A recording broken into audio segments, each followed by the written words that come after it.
भजन संहिता अध्याय 55। हे परमेश्वर, मेरी प्रार्थना की ओर कान लगा और मेरी गिड़गिड़ाहट से मुंह न मोड़। मेरी ओर ध्यान देकर मुझे उत्तर दे। मैं चिंता के मारे चटपटाता हूँ और व्याकुल रहता हूँ, क्योंकि शत्रु कोलाहल और दुष्ट उपद्रव कर रहे हैं। वे मुझ पर दोषारोपण करते हैं और क्रोध में आकर सताते हैं। मेरा मन भीतर ही भीतर संकट में है और मृत्यु का भय मुझ में समा गया है।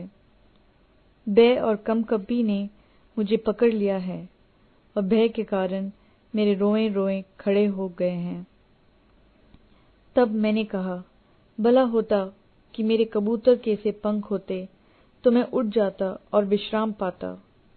देखो, फिर तो मैं उड़ते उड़ते दूर निकल जाता और जंगल में बसेरा लेता। सेला।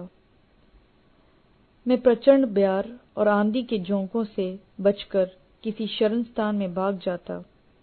हे प्रभु, उनका सत्यानाश कर और उनकी भाषा में गड़बड़ी डाल दे, क्योंकि मैंने नगर में उपद्रव और झगड़ा देखा है। रात दिन वे उसकी शहरपनाह पर चढ़कर चारों ओर घूमते हैं और उसके भीतर दुष्टता और उत्पात होता है। उसके भीतर दुष्टता ने बसेरा डाला है और अंधेर, अत्याचार और छल उसके चौक से दूर नहीं होते। जो मेरी नामधराई करता है वह शत्रु नहीं था, नहीं तो मैं उसके सह लेता। जो मेरे विरुद्ध बड़ाई मारता है वह मेरा बैरी नहीं है, नहीं तो मैं उससे चिप जाता। परंतु वह तो तू ही था, जो मेरी बराबरी का मनुष्य, मेरे परम मित्र और मेरी जान पहचान का था। हम दोनों आपस में कैसी मीठी मीठी बातें करते थे। हम भीड़ के साथ परमेश्वर के भवन को जाते थे। उनको मृत्यु अचानक आ दबाए, वे जीवित ही अधोलोक में उतर जाएं, क्योंकि उनके घर और मन दोनों में बुराइयां और उत्पात भरा है। परंतु मैं तो परमेश्वर को पुकारूंगा और यहोवा मुझे बचा लेगा। सांझ को, भोर को, दोपहर को, तीनों पहर मैं दोहाई दूंगा और कराहता रहूंगा और वह मेरा शब्द सुन लेगा। जो लड़ाई मेरे विरुद्ध मची थी, उससे उसने मुझे कुशल के साथ बचा लिया है। उन्होंने तो बहुतों को संग लेकर मेरा सामना किया था।